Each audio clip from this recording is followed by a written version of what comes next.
Let's take a breath together.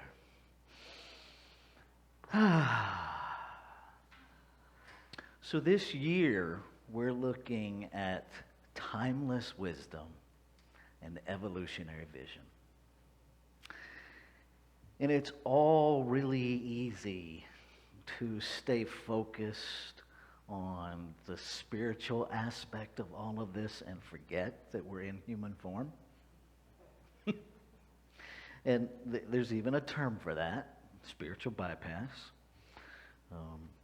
And I want to start off where we left off last week with our founder, Reverend Dr. Ernest Holmes, on page 448 of Science of Mind, A Philosophy of Faith, A Way of Life. The whole purpose of Science of Mind is to reconcile the apparent separation of the spiritual world, which must be perfect, and the material world, which appears imperfect. The whole reason we do what we do is to reconcile being spiritual beings in human form. We can't reconcile by ignoring any aspect, right? To reconcile means to bring together, right? To understand the wholeness of this journey of spiritual beings in human form. And it is important, I believe, to understand that we are spiritual beings in human form. The human form being transitory, impermanent. Everything that we experience in the physical realm seems to be temporary. Yes? I mean, the whole concept of evolution is based in everything in human form being temporary, and yet there's an element of permanence where it builds upon itself. And I would invite you to consider that it's not a permanence in the physical realm that it's building upon. It's a permanence of experience that it's building upon. One of the tenets of our teachings is that creation is forever and ever expanding. And I've struggled with that. Struggled with it early on. It's like, how can something that's infinite expand anything? If it's already infinite, how do you expand infinite? You can't. The one thing that creation can expand, its experience of itself. That's the one thing that it can expand, is experience. We are individualized forms of it. We're not separate from it. We're not different from it. But we are individualized as a way to expand its experience of itself. Because if all it did was replicate itself, it hasn't expanded any experience. It's just duplicated itself over and over and over again, and how boring would that be? I mean, imagine those of you that have children. Imagine if every child that you birthed or raised was exactly like you. A little automaton, a little mini-me. Right? Oh, no. No. Because we need to expand, right? What if you only had one idea, and you had that one idea over and over and over and over, and that's the only idea you ever had? Wouldn't work so well for you, right? And so we are each centers of that expansion. That's why you have new ideas, right? We have to be pulled by vision, but we also have to pay attention to those moments when we're pushed by pain. Because if we don't acknowledge the pain, it doesn't stop pushing us. It just means now we're being pushed completely unaware. We're being pushed in bewilderment. And the physics of pushing, very different than the physics of being pulled. Okay? When something is being pushed from behind, okay, the direction is not as exact as it could be. Because if you push a little more with this hand than this hand, well, it veers off this way. Versus when you pull, when something is being pulled, it follows the exact path that it's being pulled. Doesn't matter what the resistance is, it follows the path that it's being pulled. When something's being pushed, it's all over the place. Right? If it hits resistance, it just goes this way. If it hits resistance, it goes this way. So if we're being pushed by pain, we have a lack of direction. We have a lack of control over the direction that we're going. Doesn't mean we don't have pain. But where is the point where we just acknowledge and sit still and be with the pain? Too many of us want to push it out of the way or run away from it as if pain isn't a part of our human process. I submit to you that creation knew exactly what it was doing when it created humanity, when it gave us emotions. And if we weren't supposed to have emotions, I'm just going to go out on a limb and say we wouldn't have them. And perhaps part of the dance is to reconcile our relationship with our pain rather than to try to avoid it. To find, dare I say, the joy and the gift in pain, because it's there. It's there. As I approach Father's Day, being a father who had the opportunity to bury his son, I'm reminded that there is joy in the most intense pain that I've ever known. There's joy. Because in order to feel the intensity of that pain, I had to once feel the depth of love for this other human being that is beyond comprehension. Right?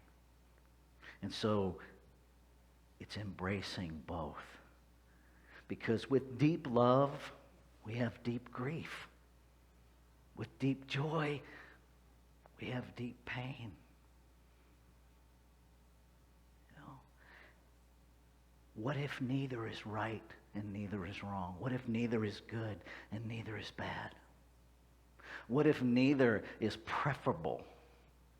What if we simply lean into this is my experience in this moment? What if we allowed ourselves to be expanded by the experience instead of trying to push it away or run from it? And I particularly want to couch this in terms of as we're coming out of whatever this is we've been in for the last, March? The last 15 months. Right? I don't even have a definition for it because words are defined by experience and we're still having the experience, so I don't know how to define it yet. Right? We'll look back 10 years from now and we'll have a definition for it. But we don't have that yet. But here's what we do have. We have a habit.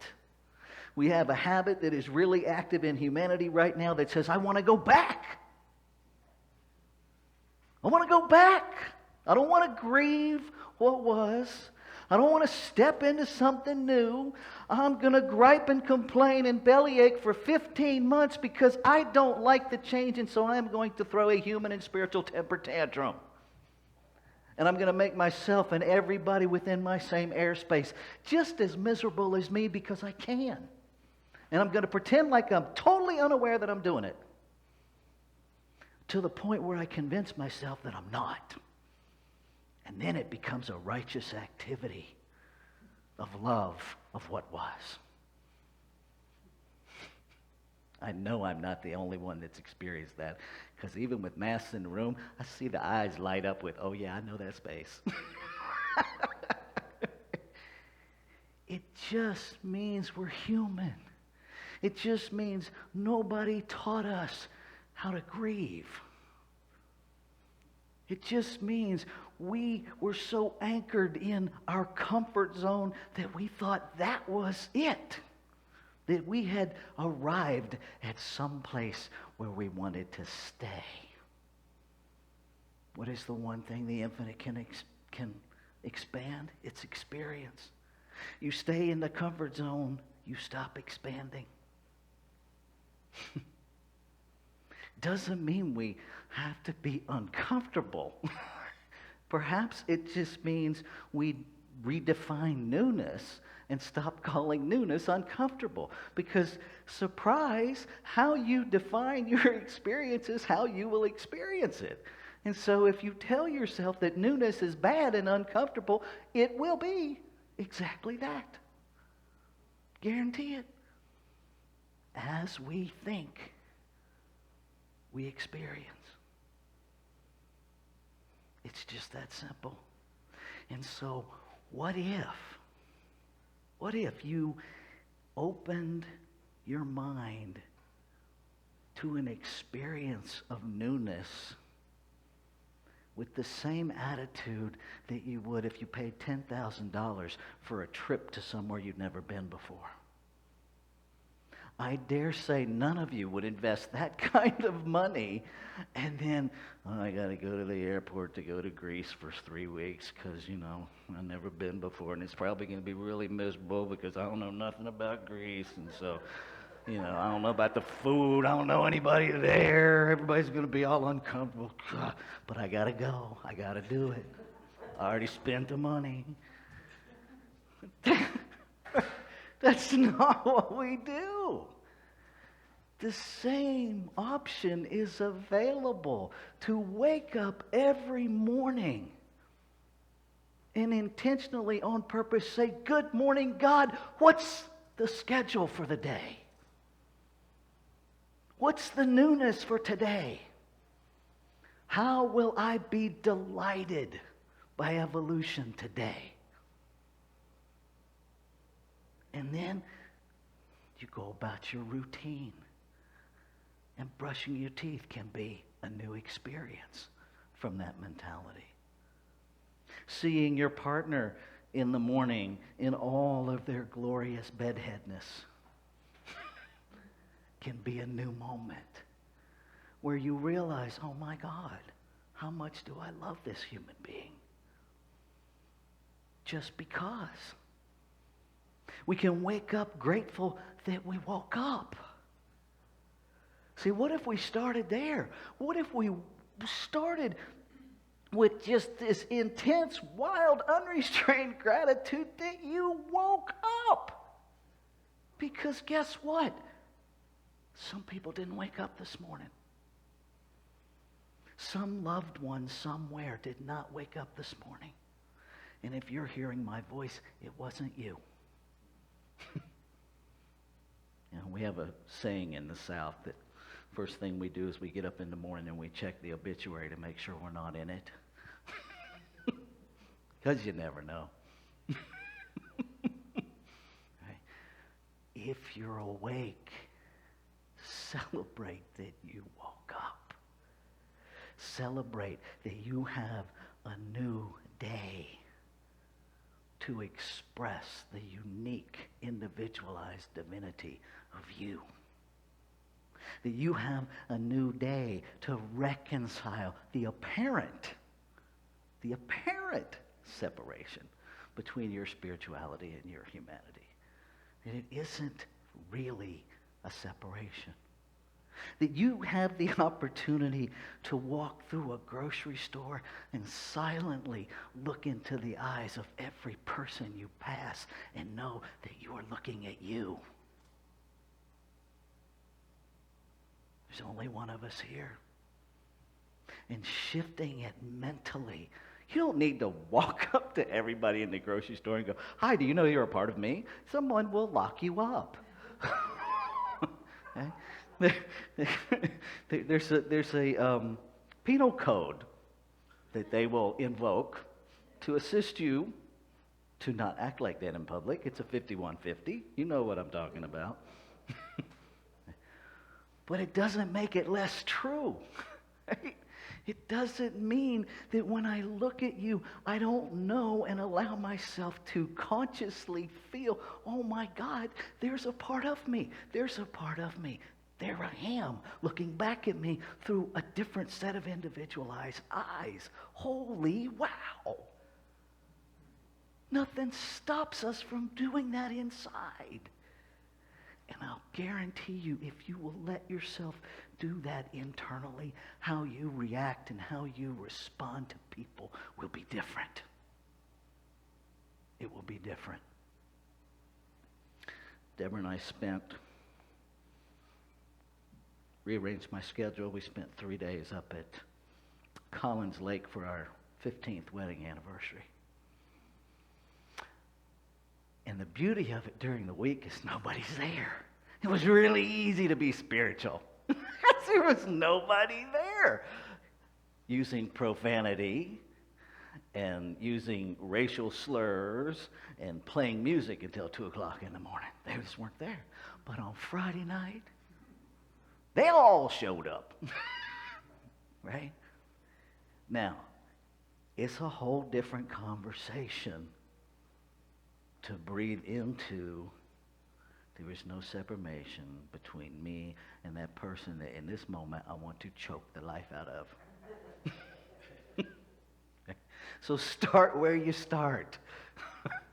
Start with honesty.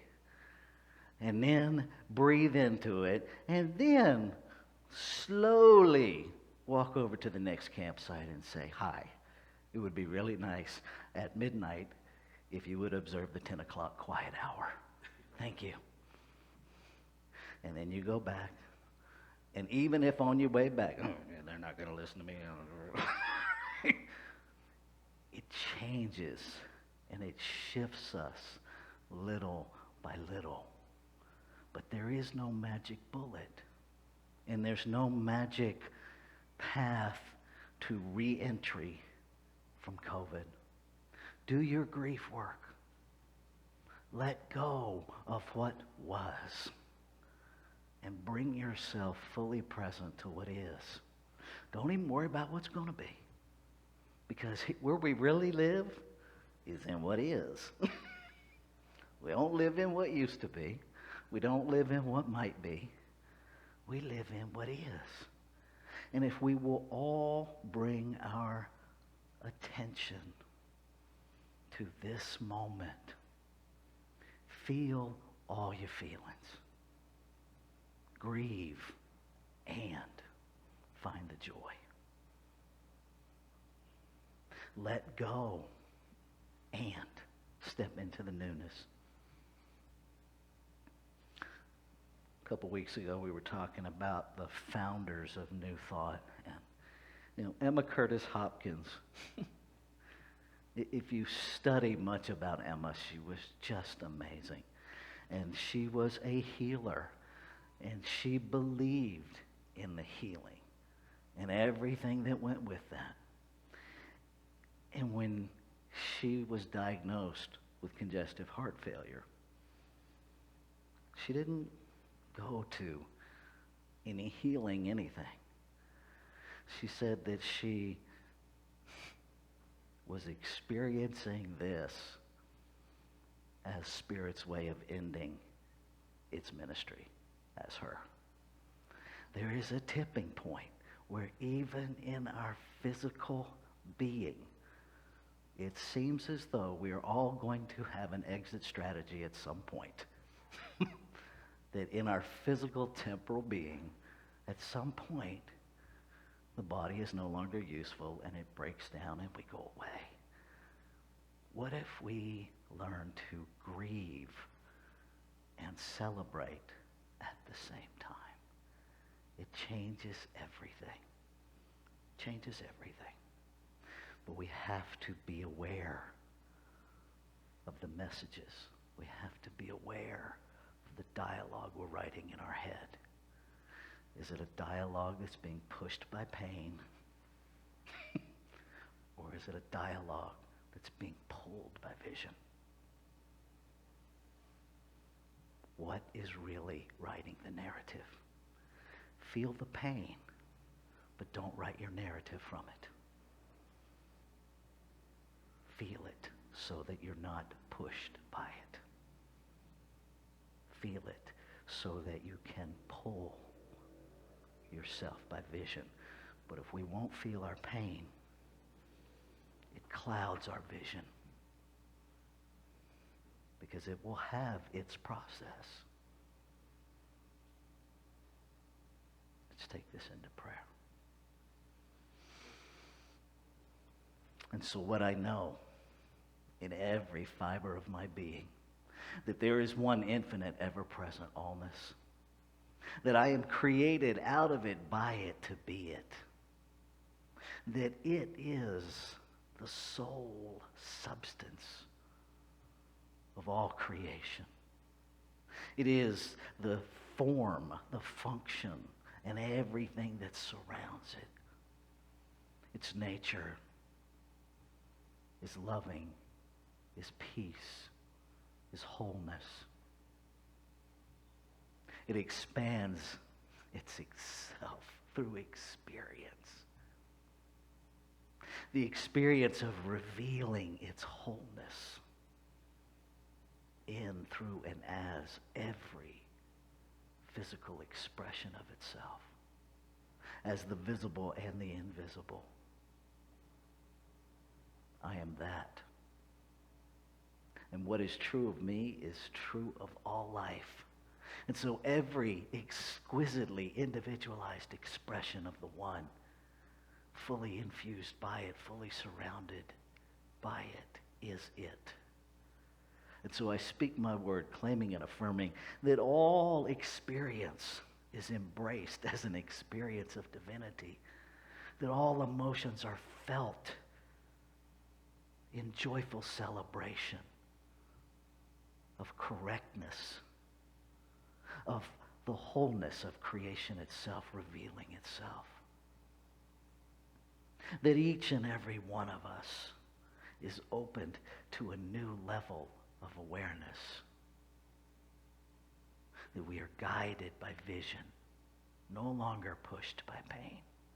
That we reconcile any pushback. And we simply open ourselves wide open to be a center of expansion. That place where we truly transform all of our experience, all of our pain, to fertilizer, to nourish the growth of something new. Grateful.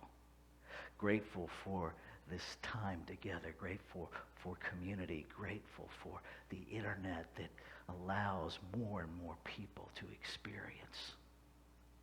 Grateful, grateful, grateful. And so in this gratitude I release, knowing that the word spoken is the word fulfilled. And so I know it's already done completely. So I let go. Nothing to do other than to recognize and respond as it shows up. I let go. I let it be. And I invite you to join me to anchor this word of the infinite as your own by saying with me, and so it is.